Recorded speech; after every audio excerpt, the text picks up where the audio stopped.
Keep yourself in the loop of everything football. Listen to Alex and Jeremiah on the Golden State Media Concepts Football Podcast. Hello there, I'm Jeremiah. I am Alex, always and forever here. Dedicated to college and NFL football. The latest football news on and off the field. NFL draft trade rumors. We've got you covered from the NFL, Big Ten, SEC, Big 12, Pac-12, ACC, and everything else in between. Listen to the Golden State Media Concepts Football Podcast.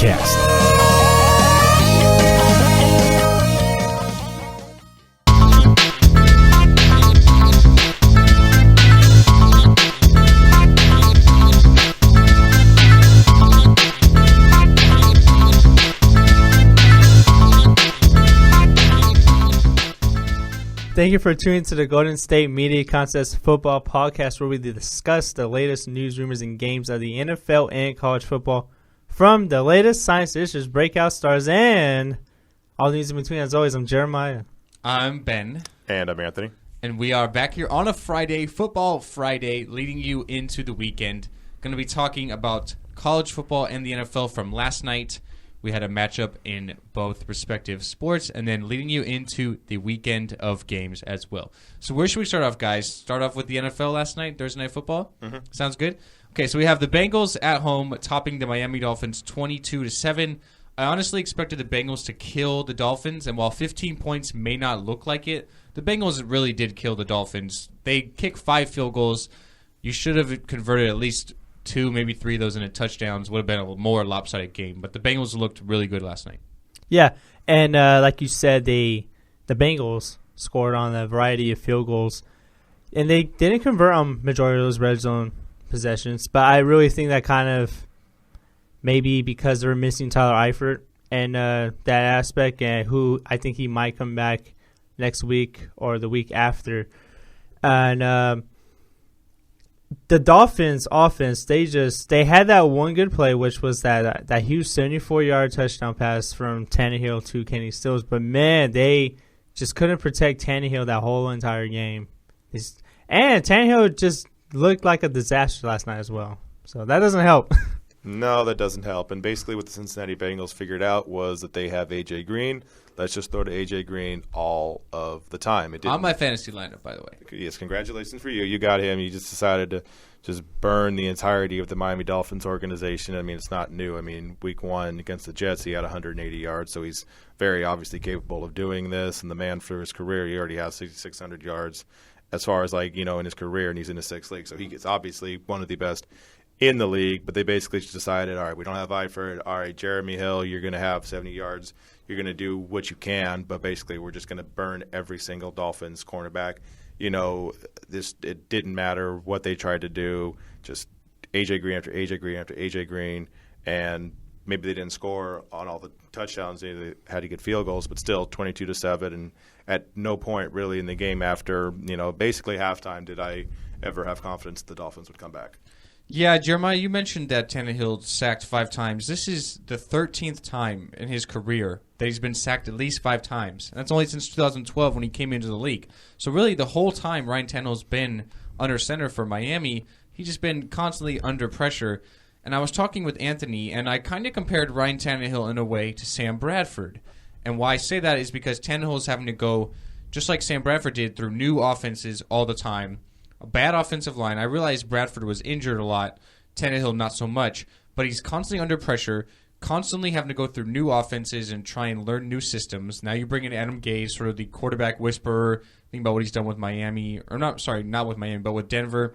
So he's doing pretty well with producing quarterbacks. Now he's trying to produce Tannehill, who hasn't really lived up to expectations. But I think a lot of that is because the offensive line in Miami since Tannehill has been there has been so bad.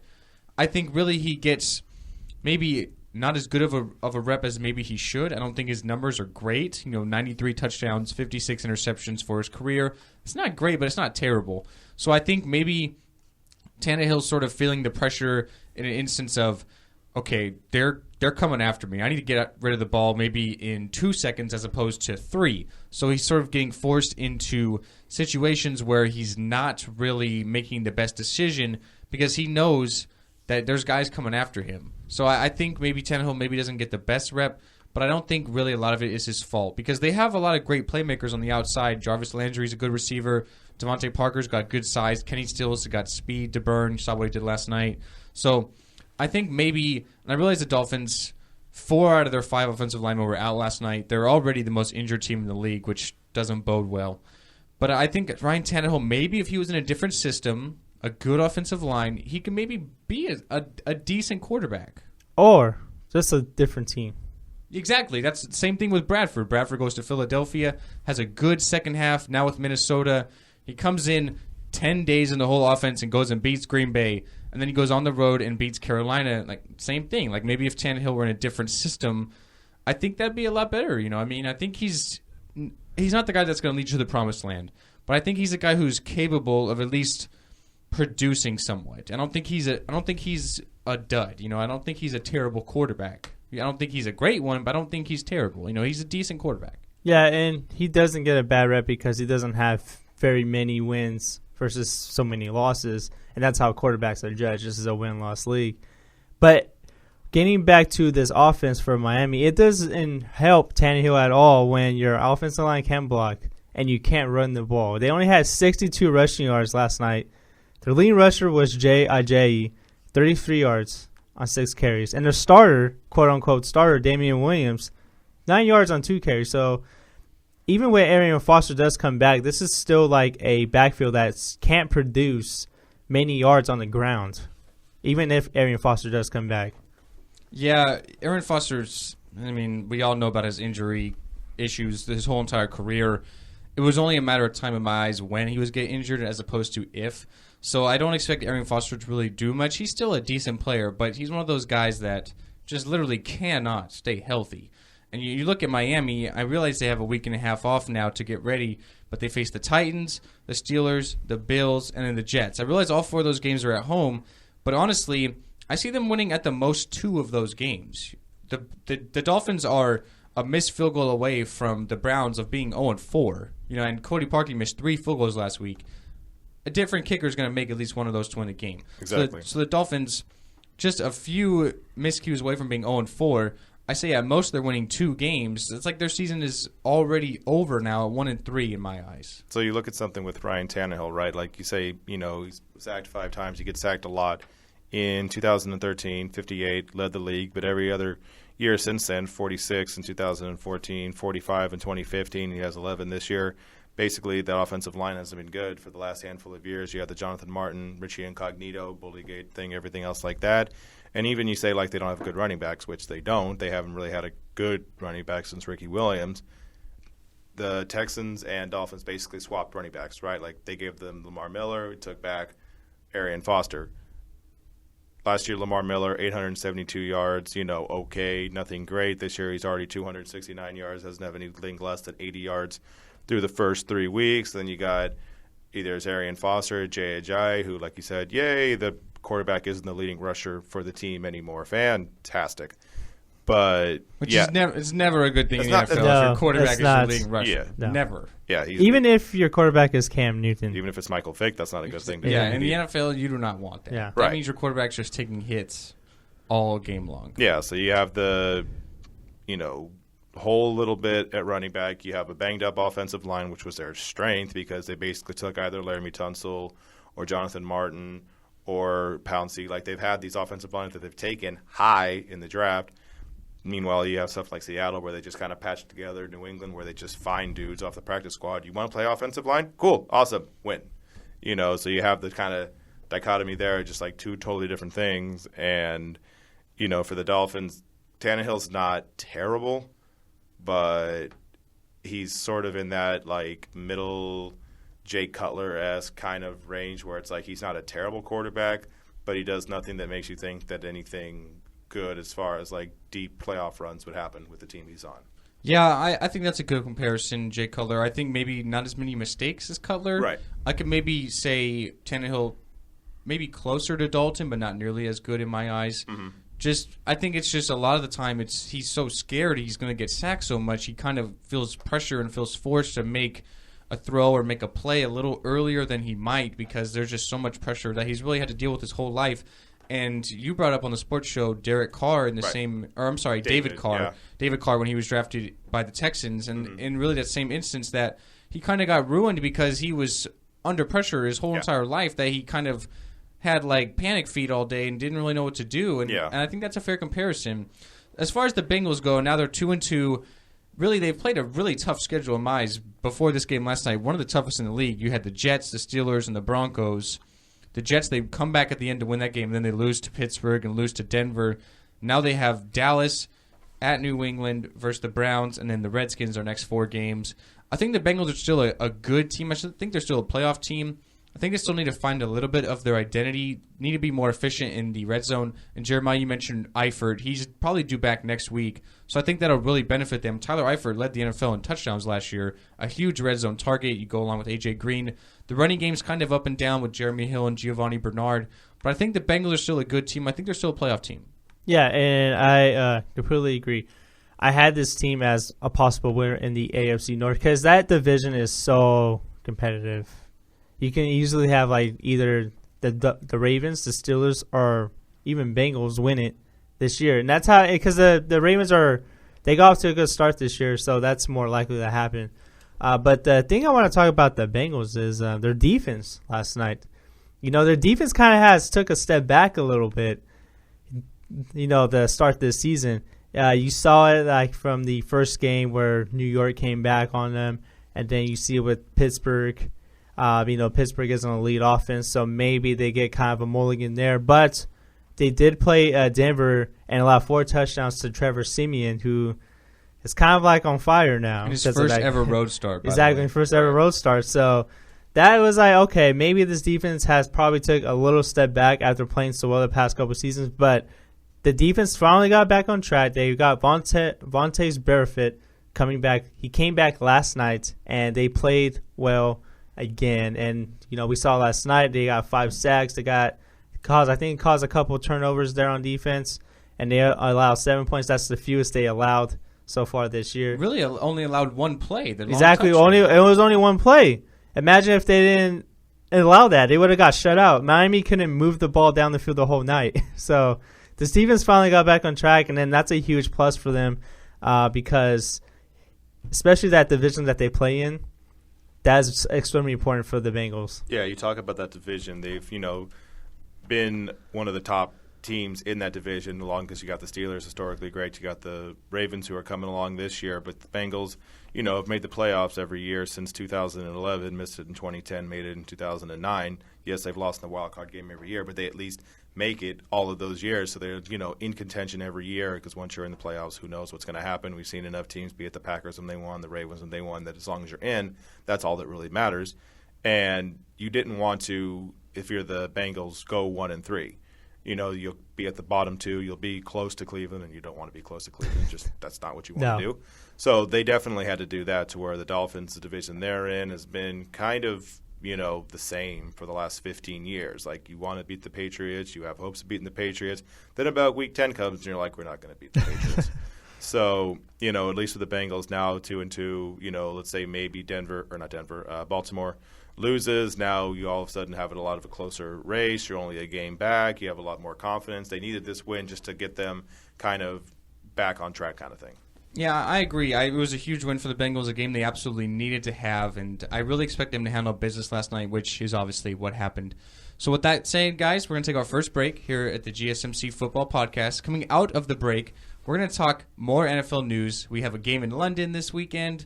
Definitely a lot of times to be excited. I am a big fan of soccer over there in the UK, so I don't know. I'm going to have my hands full. What about college? We'll talk about that in the third segment, of course. Okay. There's a lot of great matchups in college football.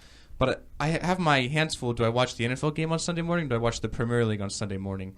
So, I don't know what to do, guys. Maybe you can help me out. But with that being said, we'll take our first break here at the GSMC Football Podcast. Tired of searching the vast jungle of podcasts? Now listen close and hear this out. There's a podcast network that covers just about everything that you've been searching. Hey! The Golden State Media Concepts Podcast Network is here. Nothing less than a podcast bliss with endless hours of podcast coverage. From news, sports, music, fashion, cooking, entertainment, fantasy, football, and so much more. So stop lurking around and go straight out to the Golden State Media Concepts Podcast Network. Guaranteed to fill that podcast itch. Whatever it may be. Visit us at www.gsmcpodcast.com. Follow us on Facebook and Twitter, and download us on iTunes, SoundCloud, and Google Play.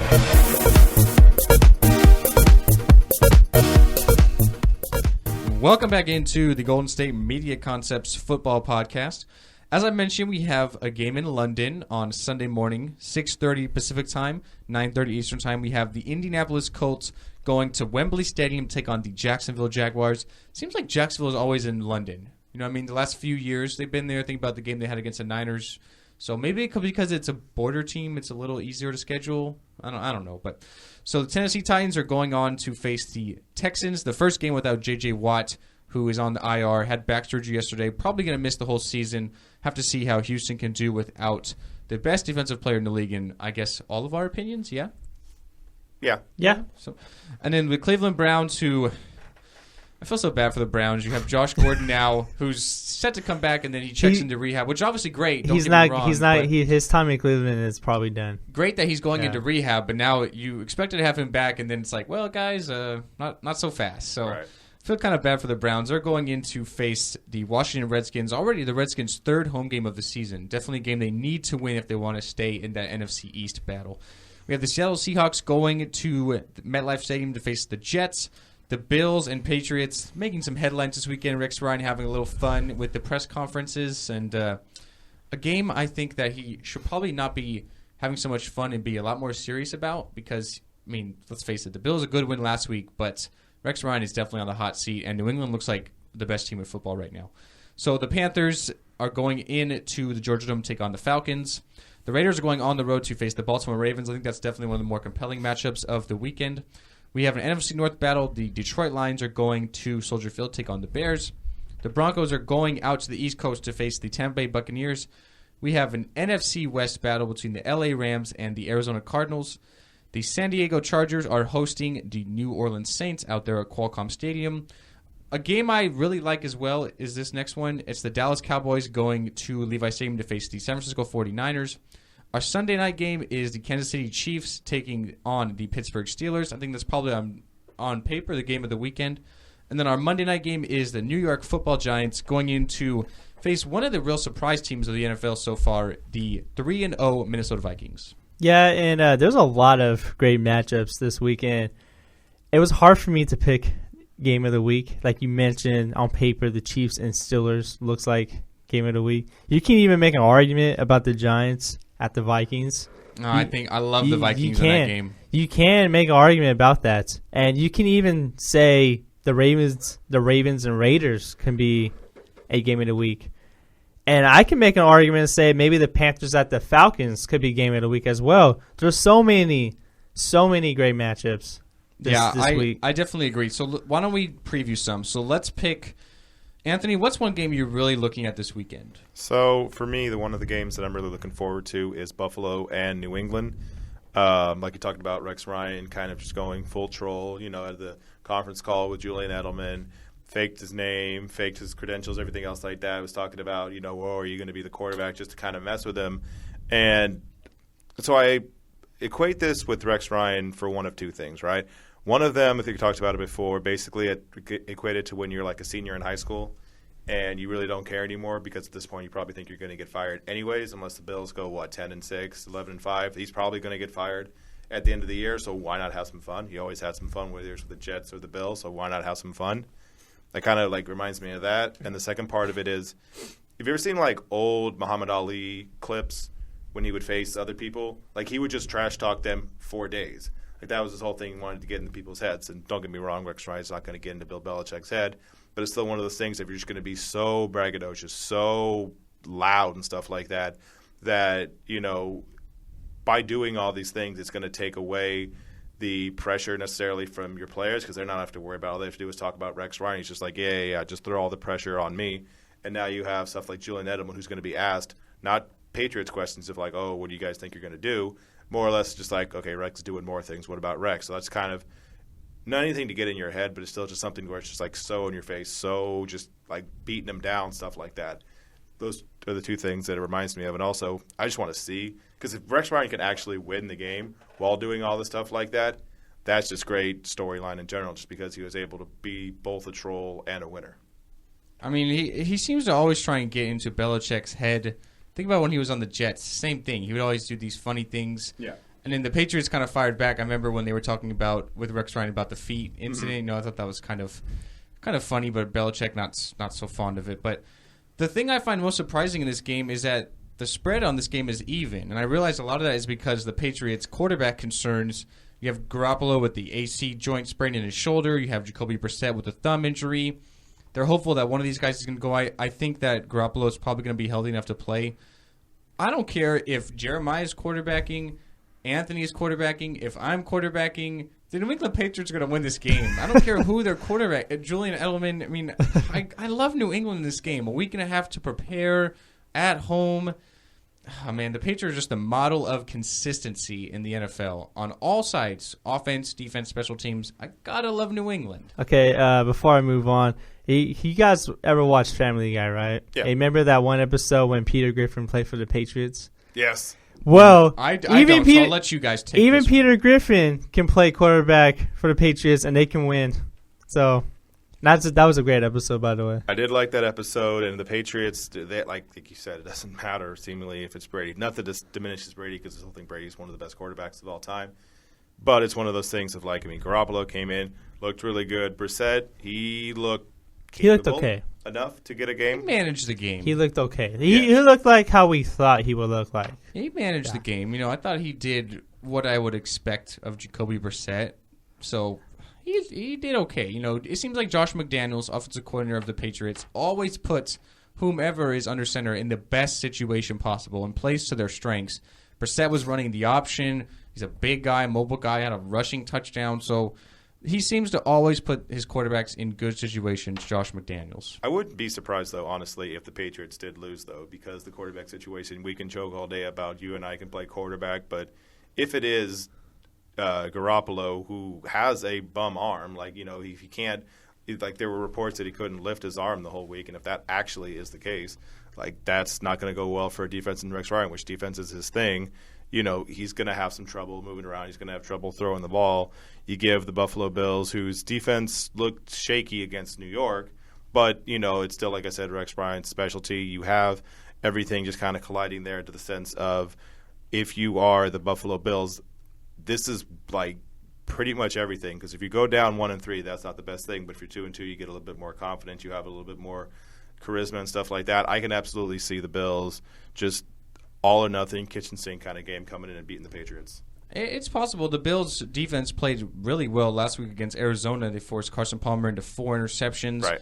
A game that I think a lot of us were surprised that Arizona played so bad. Mm-hmm. Now, we all picked Arizona, and Buffalo came in there and just beat them. You know, they really outplayed them. Yep. And Carson Palmer threw 4 picks for a fantasy team. That's not for your fantasy team, not on mine. But anyways, another game I want to get into, I think it's kind of overlooked a little bit, and it's in the NFC South, is the Panthers at the Falcons. The Falcons are in first place now in the NFC South, and the Panthers, they got off to a rocky start a little bit, 1-2. So this is a very important game for Carolina to get back into the playoff hunt. And I know it's only week 4, but if you look at the numbers at the teams that start off 1-3, not many of those teams make the playoffs. So this is a very important game for Carolina here against the Atlanta Falcons. Only 14% of teams that are 1-3 make the playoffs. That's not high. I absolutely love the Panthers this week. Yeah, the Panthers are a 3-point favorite. I expect them to win by at least 10. Okay, I realize Atlanta looked so good on Monday against New Orleans, but that New Orleans defense, I don't think could stop anybody. The Carolina defense is a lot different story. Great front seven. Atlanta's on a short week. The Panthers cannot afford to go 1-3. They know that. After what most people would say is a disappointment last week, I think Cam Newton's going to come out and he's going to light the world on fire. I don't expect Devontae Freeman and Tevin Coleman to have nearly the success they did last week against New Orleans. I love the Panthers on the road this week. Yeah, and I do as well. You know how we were saying, like, us can play quarterback for the New England Patriots. Well, I don't think the New Orleans Saints defense could stop either of us on the field. That's just how awful they looked. And the Atlanta Falcons defense, they are also a bad defense, but they're not as bad as the Saints. No, but not nearly. Not nearly, but they're a little more sound. They make plays when they need to. So that's why I think this is a perfect opportunity for Cam Newton to get back on track. This is a perfect defense, a perfect matchup for him to have a really good game. And that Panthers defense also needs to get back on track as well. And they're going against a really, really good offense in Matt Ryan, Julio Jones. And I can even put the running backs in there. I know I don't expect Devontae Freeman, Tevin Coleman to have a really great game like they did last week, but you can't overlook them either because they can do some things on the field. Both the Freeman and Coleman, they run very angry. And then they're just beasts last night. So I wouldn't overlook them as well in this matchup. The other thing with the Carolina Panthers is even though Cam Newton, was just sacked, harassed the whole game, they only lost 22-10, and I say only lost 22-10. After 3 quarters, they were only down 16-10. So they were absolutely in that game, even with Cam Newton just getting sacked, stripped, fumbled, safety, all that stuff like that. Still very much in the game, even though everything around him was kind of crumbling. So now you have something with the Atlanta Falcons, whose defense isn't anywhere near Minnesota's. You have a lot better of a chance, for them to actually kind of get back on track, get Cam Newton his confidence back, because after that they're going to face a division rival in Tampa Bay, division rival in New Orleans. So you got the division rivals back to back, got Arizona. So this is a good game for him, just kind of get his confidence back, get a couple of touchdowns throwing, maybe one rushing, something like that. Just kind of restart everything, get back to 2-2, and then just kind of go from there. Okay, I think you make a lot of sense there. I think that brings up a good point. You brought up the Vikings. They had a punt return for a touchdown. They only had one offensive touchdown. Mm-hmm. So it's not like Carolina's defense gave up a ton to Sam Bradford. They really contained him and the rest of the Vikings offense for a lot of the game. Like I said, I love Carolina this week. That was the same thing with Minnesota before when they were beating Tennessee, the Titans. Like, it wasn't anything offensively they were doing. They were just defensively beating the Titans. So that's kind of been their MO. And now with Peterson out, offense hasn't been their thing. It's just been how good that defense is. I have that defense on my fantasy team. Mm-hmm. Good for you. When I drafted them literally in the last round. And I was kind of skeptical because I wanted a few defenses before that. But when my league was set up, it seemed like everybody drafted a defense like 1 or 2 picks before I was going to, and it was the team I was going to take. Right. And it was like, Minnesota was good last year. I guess I'll stumble upon them.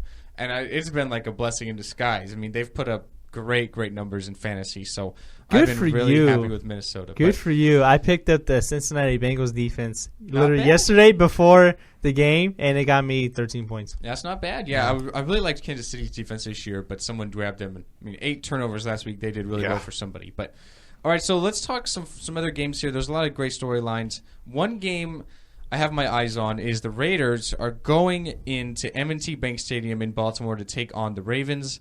The Ravens are a 3.5-point favorite. I realize I've been really, really bad with these, so don't take my word for it. All 3 of my upset of the weeks have gotten blown out, so don't take my word for it. I'm probably going to jinx the Raiders. I'm sorry, but I'm going to take the Raiders on the road against Baltimore. The Ravens are 3-0, but they've beaten the Bills, the Browns, and the Jaguars, who all 3 have combined 1 win, and every game has been decided by 5 points or less. Or, 6 points or less. So they're not winning lopsided games against really good teams. They're winning close games against really bad teams. The Raiders go on the road last week to beat the Titans, so they're already back east. So I think that gives them sort of a benefit of the doubt. The Raiders' offense is great. They're averaging over 450 yards, but their defense has been the problem. They just can't really stop anybody. Last week put on a good performance, so kind of a small exception. But I like the Raiders on the road. I like Derek Carr in this game. Yeah, and I do too, who's my backup quarterback in my fantasy team. But this defense still concerns me because remember that game that the Raiders had against Tennessee last Sunday? They almost gave up a game-tying touchdown drive, even though it got called back from a penalty. And the Ravens offense, I know they don't have many playmakers, but they do have Mike Wallace who can stretch the field. They have Steve Smith who can also do the same things, even though he's like almost 40 years old. The wily veteran. Yeah, the wily veteran. Aggressive player, too. He's not afraid to get in your face and play physical. So that's the one thing I always loved about Steve Smith. Like, the smallest guy out there, but he'll, knock your freaking helmet off. You know? and he even got into it with Jalen Ramsey, the Jaguars rookie safety last week, which I thought was kind of funny in a way. But that's not funny for Ramsey. Like, you don't want those problems. No. Like, he broke an orbital bone for another football player one time. That dude did not. You do not want to fight him. You do not want those problems. He is literally just probably I say along with Anquan Bolden, probably the two most physical receivers you've seen in the last decade. Yeah. Steve Smith Sr., great football player. Yeah, and back to what I was saying about this Ravens offense, they kind of got back on track in the passing game this year. Joe Flacco looks like he's looking to have a bounce-back season, but, man, they can't run that ball at all. It doesn't matter who is back there. They can't run it. They cannot run it at all. Not at all. Whether it's Terrence West, whether it's Justin Forsett, I mean, they cannot run the ball. So I see from that standpoint that they can't run the ball. This gives the Raiders an advantage a little bit. And I expect this game, honestly, to be a shootout in a way. Really? Okay. I think I do. I think the Raiders' offense is going to find ways to throw the ball down the field. The Ravens are definitely going to throw the ball down the field on the Raiders' defense. And I'm not going to expect a high-scoring game like in the 30s. I see it kind of like in the 20s a little bit. Okay. Yeah. It's possible. You never know. Yeah. You never know. We've seen crazier things in the NFL. Yeah. So I could be wrong, but I've been wrong before on this show. So I can see it being close with Baltimore. Like I said, the first 3 weeks of the season, that's what they've had. They've had the really close games, whether it be Buffalo, Cleveland, Jacksonville. Like we talked about in the other show. Last year, the Ravens, yes, they didn't do as well, but they absolutely had close games and all the time, whether it was against Oakland, Denver, Cincinnati. Like a lot of the games last year that they lost were really, really close games. They're not, unused. They're not, any kind of a stranger to close games. I'm kind of with you in the 20-plus-ish games because you said Oakland. We saw in week 1 when it was against New Orleans. They could absolutely go toe-to-toe with New Orleans. One problem that the Raiders had was they wanted no parts of Drew Brees. Once he got the ball back, that's why they did the 2-point conversion at the end. They were just like, live or die, we're going to do this, 2-point conversion. If it works, great. Then Del Rio can go over on Twitter and just, talk smack to everybody in a 5-mile range. But, defensively they're not as strong. Baltimore is not the greatest offense this year, and like you say, you can say they're not as good of an offense because they're facing the Bills, Browns, and Jaguars. They're facing bad teams, and the highest they've scored is 25. They haven't even scored 20 in 2 of those 3 weeks. So maybe they get a little bit more just because the Raiders' defense is so bad. I would lean towards Baltimore just because I feel like, I think we talked about this. It's going to be in Baltimore, and you have to have Oakland going from Oakland to Baltimore, that whole West Coast, East Coast thing where it kind of messes up your whole body clock and stuff like that. You're not as ready to play the game. I understand it's not like a big difference, but it's still enough to where, like, if you're an NFL player, you have a very regimented kind of schedule. I wake up at this time, I eat at this time, I work out at this time, all those kind of things. And if you're going West to East Coast, it totally messes up the rhythm that you have. It's possible. I mean, I think with their benefit of playing in Tennessee last week, already on the East Coast, that gives them a sort of not a week to prepare, but a first glimpse of what they're going to get this week. So I think that's the benefit. On paper, in my eyes, the best game of the weekend is Kansas City Chiefs going into Heinz Field to take on the Pittsburgh Steelers. Pittsburgh last week getting totally embarrassed by Carson Wentz and Philadelphia Eagles 34-3. You have the return of Le'Veon Bell after his 3-game suspension. You have Kansas City Chiefs who put on probably the defensive performance of the century last week, forcing 8 turnovers. 8 turnovers. And they play smart offense. They don't turn the ball over. I think the Steelers can win this game. I do expect them to win this game, but I think it's going to be a low-scoring game. I think it's going to be somewhere around like 24-20. And Le'Veon Bell is coming back. Right. So you have the addition of probably one of the best 2 to 3 running backs in the NFL. Good pass-catching back as well out of the backfield. He adds a whole other element to that offense. Yeah, and I think Le'Veon Bell is probably the best running back in the game right now, and that's saying a lot. Even though he hasn't played 2 games, I originally had Adrian Peterson as the best back, but he doesn't look like that anymore. Adrian Peterson, he just doesn't. So I always said Le'Veon Bell is probably always going to be the second best running back until Adrian Peterson falters, and it looks like Peterson has finally faltered. So I have to put Le'Veon Bell there. And even if he doesn't have a good start, which I think it could happen because the Chiefs' defense is a really great defense, and you're not going to have many good performances on a great defense on any given night. So I do think that Le'Veon Bell is the best running back in the game because he can do it all. He's a classic 3-down back. He can have like 30 to 40 touches a game, and he can be involved. 40 touches? Well, I'm just over exaggerating. I was gonna say, I'm over exaggerating, man. Make his legs fall off. 40 touches. Well, that is including like passing too. So he can be an integral part in the passing. And Pittsburgh has said they're going to use him as like an offensive like receiving weapon. Exactly. Too. Yeah, and by far they're going to use him like in a passing game, running game, anything. So he's the guy that you can use in any type of way. So that's why I think he's the best running back, and it is great that this offense, an elite offense that is, are getting back their number one running back. It is great for that offense. It's definitely a benefit. I mean, Le'Veon Bell, you put him on any roster in the league, and they're that much better because he's a shifty guy, he's a powerful guy, he can flash speed. He's just such a balanced guy. When I see Le'Veon Bell run, he reminds me so much of Arian Foster in his prime. They kind of just glide through the backfield. You know what I mean? They don't do anything necessarily spectacular. They do everything spectacular. You know what I mean? So I really am excited to see Le'Veon Bell back. Hopefully he can stay healthy. He has not finished the season the last 3 years. So he's coming off of leg injuries, which is always a tough thing to come off of. Has to deal with suspensions the last couple of years, so kind of get his way back into the lineup and everything, not playing in the preseason as well. So I wouldn't expect him maybe to look sharp right away, and especially against Kansas City, a good defense. I expect maybe a week or two away for Bell to look like the guy we've seen before, but he's still a dynamic player, and he adds so much more to the Steelers' offense, which even with D'Angelo Williams was on fire, a great offense. I mean, he's just a great player. So.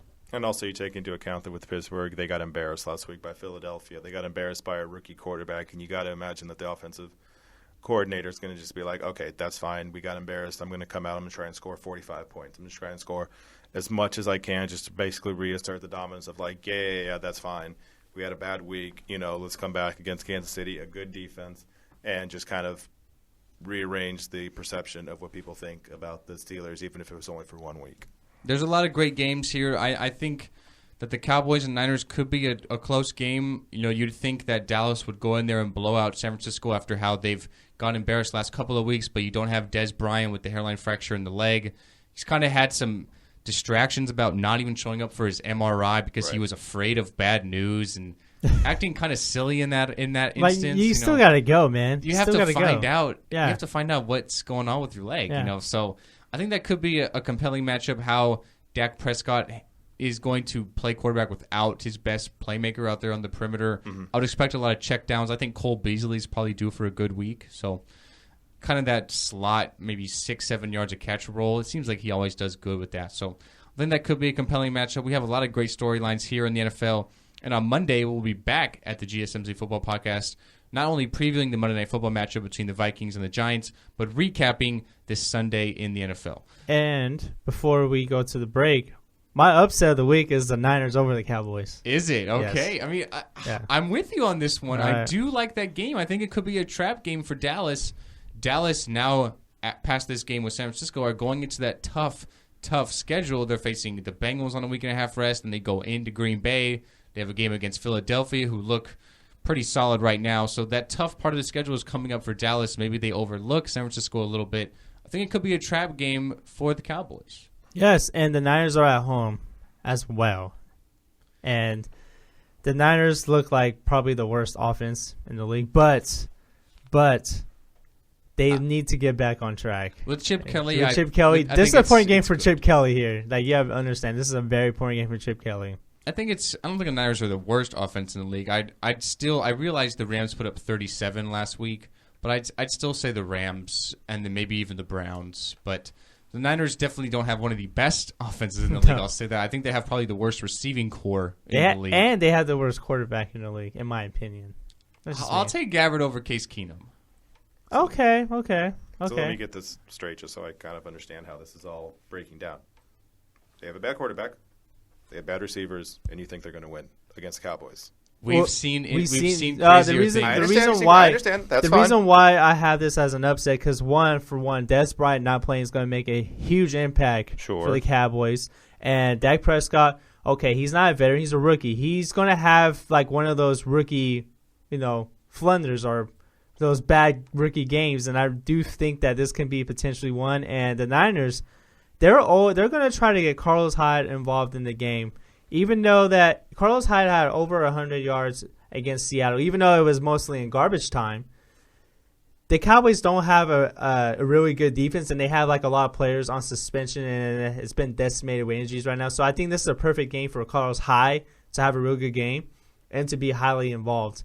And Ezekiel Elliott, he's going to probably run wild over the Niners defense because you saw what Christine Michael did. He could have honestly went over 200 yards. So I do expect this game to be highly competitive, and I do expect it to be because of the running backs. I don't Des Bryant is going to have – not Des Bryant. Dak Prescott is going to have a better game than Blaine Gabbert.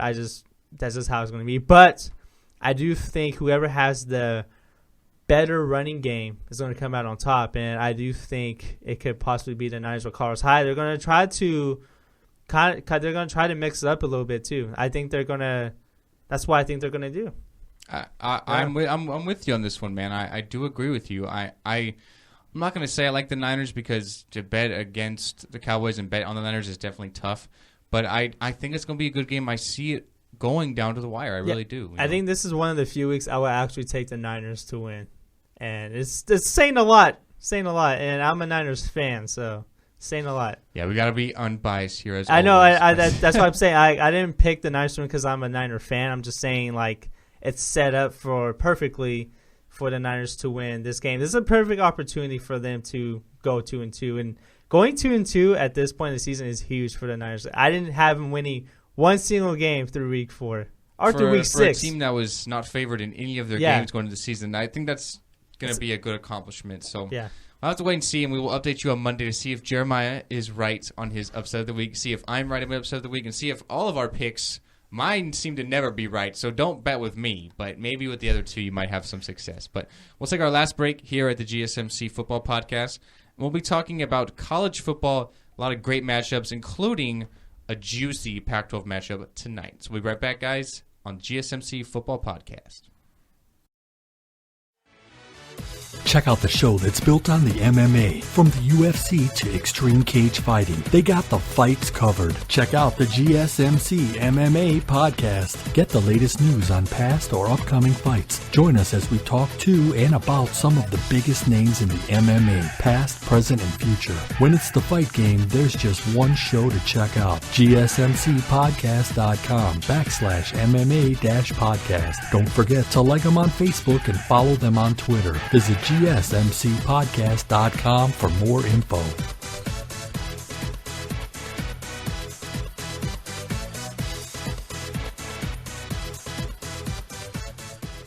And welcome back to the Golden State Media Concepts Football Podcast. So we started off talking about Thursday Night Football. We talked about the Miami Dolphins and the Cincinnati Bengals. We talked about the rest of the games of the week, be it Buffalo versus New England, San Francisco versus Dallas.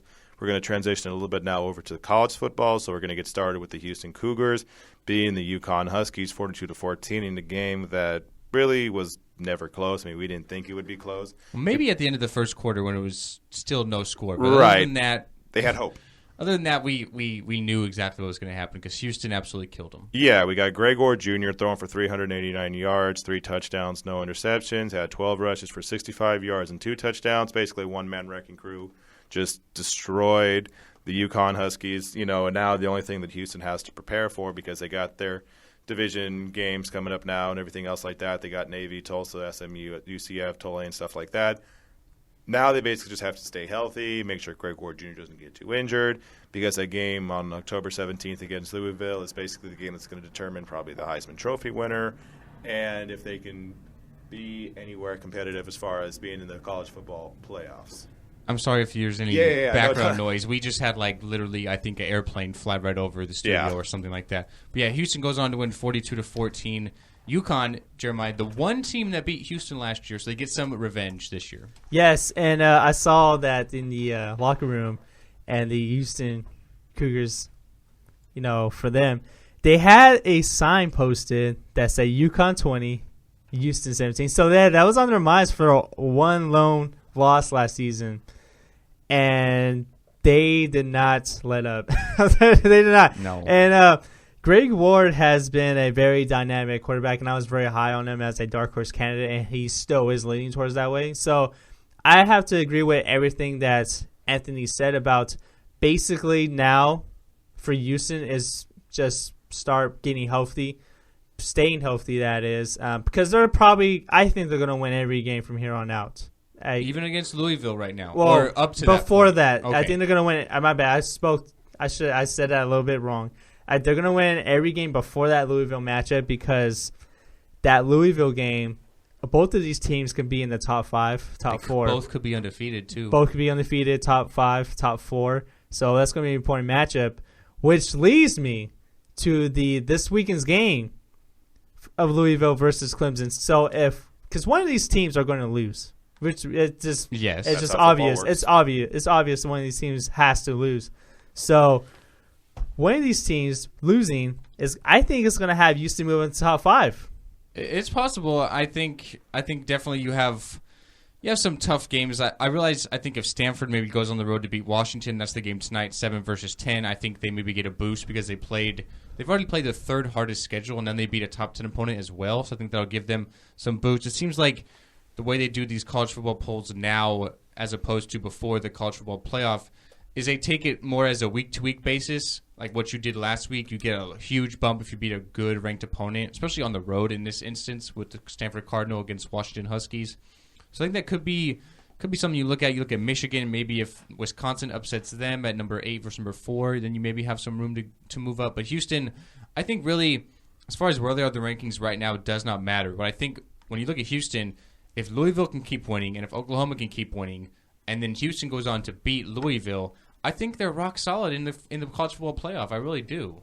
Yeah, and I do think this game's even bigger for Houston for that reason. This can potentially move them up in the top 5. And they are playing. Louisville keep winning. That's and another Louisville great keep winning. win. Exactly, that if Houston can beat Louisville, that could mean a lot. That's definitely the game of the weekend. So let's talk about it. We have the number 3 Louisville Cardinals going into Clemson to take on the number 5 ranked Tigers. I talked to Anthony about this. You guys are probably going to question me because I know how high both of you are on Lamar Jackson. I love him. And obviously he's been great. 25 total touchdowns. He's been unstoppable. I absolutely love Clemson this weekend. Here's why.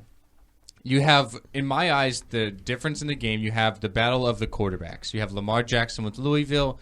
You have Deshaun Watson with Clemson. You have Clemson at home in a primetime Saturday night game. The student section, the crowd is going to be wild. You have a great, great coaching matchup with Dabo Swinney with Clemson, Bobby Petrino with Louisville. I give that edge to Dabo Swinney because he's more experienced, been in a lot more big games as of recently in college football. You look at the quarterbacks, I give the edge to Deshaun Watson being a more experienced leader, having been there before in a game like this. Clemson, the number 3 ranked defense in the country, trying to slow down Lamar Jackson on the road. I realize they just beat Florida State 2 weeks ago, but that was at home in a morning kickoff. So you have a different element at night. I love Clemson this weekend. I think what they need to do is take away the legs of Lamar Jackson. If they force him to beat them by throwing the ball, then I think Clemson is definitely a shoo-in to win this game. I love Clemson this week. Okay, that's pretty valid, but the way that Lamar Jackson has played, and I've been high on Lamar Jackson. I knew you were going there. I've been high on Lamar Jackson before we even started these shows here at the network. I just can't rule him out right now. He is the most electrifying player in college football. Probably one of my favorite football players in college football, that matter, to watch since Michael Vick. And Michael Vick was a beast at Virginia Tech. And also going back to Vince Young. Vince Young was also a electrifying player at Texas. But the thing I can't take Clemson is because they struggled against a couple of teams. Like, okay, week 1 Auburn SEC team, okay, they won 19-13. Okay, their SEC opponent, that's pretty tough. But they were at home against a Sun Belt Conference opponent in Troy, and they barely won that game 30-24. And the whole majority of the game, they're leading 13-10. They just couldn't run away with it. And, of course, they did beat South Carolina 59-0 FCS opponents. So we kind of saw that coming. And then they kind of didn't run. They kind of took the gas pedal off last week against Georgia Tech. So that was I think that was the reason they wanted to stay healthy for the Louisville game. So that's why I can't take Clemson. I think that offense is taking a little bit of a step back in a way. But Lamar Jackson had just been really – I can't bet against Lamar Jackson right now. And I think this is a more important game for Clemson because of they're the reigning runner-up, that is, national champions. And Louisville, we didn't really expect a lot from them coming to the season. Like maybe they were kind of like a dark horse candidate, but you don't know with these dark horse candidates. And they're the number 3 team in the country. And we saw what they did against Florida State. And I understand that was a morning kickoff at home, but that Florida State team, that was a huge win. Especially that is a tough defense also that they scored a lot of points on as well. And they shut that offense down. Imagine what they can do to Clemson potentially with a more explosive quarterback in Deshaun Watson. I mean, it's a great matchup. It's definitely the matchup of the weekend. Really, when you have two other matchups that could be looked up as a matchup of the weekend, we talked about Stanford and Washington. Now you have Wisconsin going on the road to face Michigan. You look at Wisconsin, that great front seven, probably one of the best rushing defenses in the league. They stop the run. And what does Michigan want to do? They want to run the ball. They pound it. You know what I mean? They run the ball all the time. That's what Jim Harbaugh does. He plays defense and he runs the ball. So I think something's got to give. You have the high-powered rushing attack of the Wolverines. You have the good run defense of Wisconsin. Wisconsin really surprised, I think, all of us last week with their 30-6 win on the road against Michigan State. I think another road game here in Michigan at the Big House, I got to like the Wolverines. I think they make a few more plays than Wisconsin. Jim Harbaugh, better coach. So I'll take Michigan. Yeah, I'm kind of with you as far as that goes because, like you said, they faced Michigan State last week, who was at the time ranked 8th. You faced LSU, who at the time was ranked 5th, and now you got Michigan, who was ranked 4th. Like, this isn't the NFL. You can only go through good teams so many times before your players eventually kind of wither down. And even if they win this game, they got Ohio State next week. Like, they're in the brutal stretch.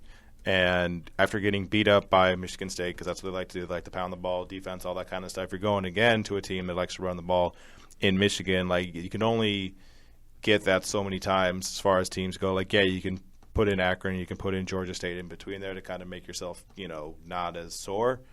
But Michigan State, Michigan, Ohio State, back to back, like, along with LSU in week 1, like, I got to give it to Michigan just because their schedule isn't as hard. I mean, no schedule is really that hard as what Wisconsin's going through. Michigan has had the advantage of playing Penn State, Colorado, UCF, and Hawaii. Easier matchups with that. Yeah, I got to go with Michigan just for easier schedule, basically, and not as worn down, more or less. Yeah, I think the Wolverines are going to win this weekend. I really do like them. The other matchup that I guess you can maybe have your eye on that could be intriguing is the matchup we have between ranked opponents in the SEC. So we have Georgia. They're taking on Tennessee. Tennessee, that one team that is just so confusing to me this year. They seem to only wake up in the second half. They get off to terrible starts, and then they come back. They were down 21 against Florida last week and come back to win by 10. Now they're on the road to face Georgia, who's still a good opponent, but probably not as good as we maybe thought at the beginning of the season. I think that could still be an intriguing matchup between the Hedges in Athens. Yeah, and like you said, Ben, Tennessee they're one of these tough teams to figure out because literally they almost lost their home opener to Appalachian State, but they did win that game in overtime, 20-13, and then they came back against Virginia Tech, and they win that game by double digits.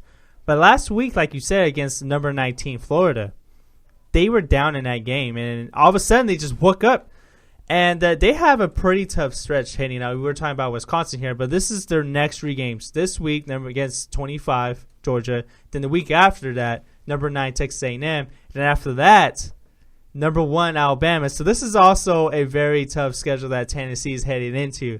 So I do see Tennessee winning this game because Georgia is the slightly worse team. Because, we saw Georgia, they kind of struggle against a couple of teams this year. Like, for example, Nicholas State in the second week. They barely won that game by 2 points. And then they barely won against Missouri, which is a conference game, 28-27. And even though they did, and they lost last week heavily to Ole Miss, 45-14.